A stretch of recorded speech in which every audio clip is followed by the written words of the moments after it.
咱台湾上起升是2003年的时阵，伫咧桃园发现红火虾。即阵这红火虾的范围是已经拓到新竹甲苗栗。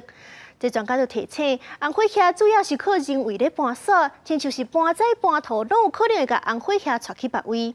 所以讲，就提醒观众朋友，若是有发现狗虾时，就要赶紧通报，较早防治效果就较好。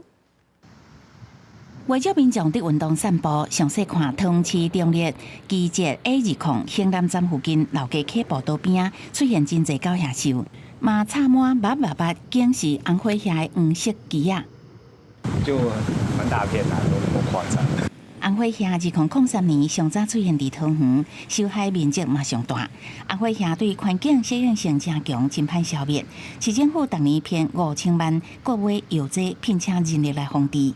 今年下半年头一届伫大溪区使用无人机压制90公顷的防治面积，一天就会当完成。